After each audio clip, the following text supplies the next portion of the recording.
Okay, one of the most refreshing messages in your book is that you're very clear that burnout is never the fault of the individual experiencing it, but it's wider issues, sometimes, outside of our control that can contribute to our burnout. You state in the book, we avoid burnout by changing the system we are in. We don't prevent burnout by changing ourselves. Mm. And the reason I find that very reassuring is, as we've touched upon before, sometimes, particularly in the education profession, when people experience burnout or become overwhelmed with stress, they are sometimes led to believe it's their fault. They need to be more resilient. They haven't got enough strategies in place to cope. Their workload is their job to manage, etc. If it is about changing the system, how can we, as individuals in that system and on a collective basis, how can we start to change the system in small but meaningful ways? The biggest thing in the system that's driving burnout is the culture of that system. So, and that is challenging, really challenging to to to change. Now, there'll be some people listening to this who are senior leaders in schools, and they do have some power to understand to change that, and really important that they understand that if they get the well-being of their staff right, their school will flourish. I mean, undeniably. So you've got Stanford in the US, and they've got a chief well-being officer on their board. Now, Stanford are doing that because they want to be the best educational facility in the US, and and other big companies have done that. And it's not fluffy stuff. It's about productivity and effectiveness. So take, if you're in a senior leader, take that seriously. I think there's other ways that senior leaders can do things, and part of that is relating to. I mean, you've just told me a story, Adrian, about how you navigated burnout at a time when you moved into a leadership position, and that can be really, really powerful for the culture of a school. So, one of the services I worked in early on in my career was for doctors, self-referral service. Anyone could come. Um, and we had lots of doctors come, but we had no surgeons. So Right. we're a great service, we have great outcomes. Why is 10% of the workforce surgeons not coming to see us? What's going on? And um, and then we had a very senior surgeon self-refer to this service. I saw him. He did really well. People do really well. And he was burnt out and he had depression. And he made a really important decision when he left when he got better. He went and told his colleagues. He Mm. spoke to the he spoke to his senior colleagues and he spoke to the more junior colleagues. And that absolutely changed the culture. And we had no problem seeing surgeons from then on. It was just like any other profession.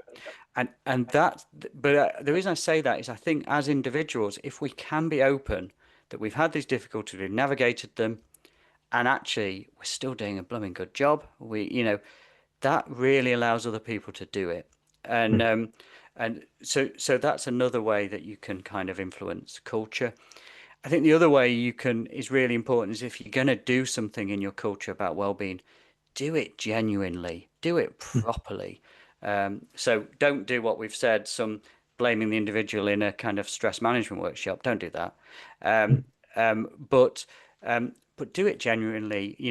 Don't tag it as a minute thing at the end of a observation or something. Um, and that I think really turns people off. So I call that well-being washing. So the idea is that oil companies Mm. continue to pollute, but they often do greenwashing. They'll do some little environmental thing, but and I think you have to be really careful not to be part of a culture that's got a toxic um, work expectations, workload, but do a little bit of well-being thing. That just turns Mm. everyone off. So culture's important. I think we do have some change on that. The other biggest thing that decides burnout is leadership. So this is again a question for the senior leader team. Now it's really hard being a senior leader. Um, Mm. So you've got this responsibility for your staff, but you've also got your own well-being responsibility as well. So it's not, I'm not saying it's an easy job, but if you as a senior leader can create a place where you're regularly asking your staff about their health, you're not only waiting for them to reach out to you, you're reaching into them.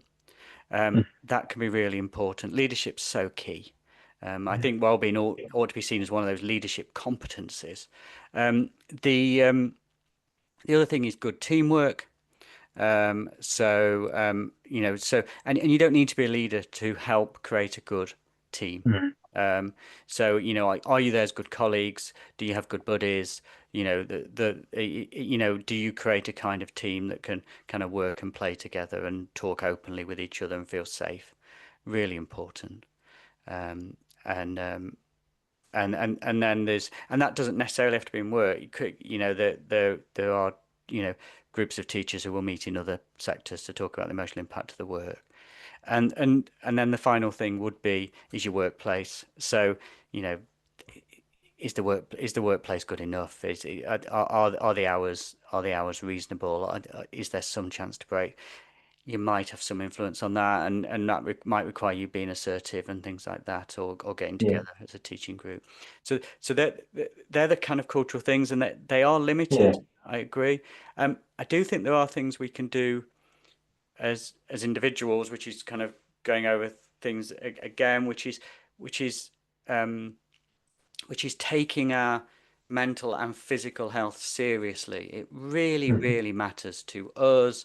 It matters to our families. It matters to our pupils, our mm, students, and just take that really seriously. And respect yourself enough that if you are starting to get problem stress, to stop, reflect, and do something about it. I think that is a change you can make, and be quite mm. assertive about that. You know, Yeah, it's as you say, it's the most important thing in our lives, isn't it? That our health, yeah, everything else hangs on it.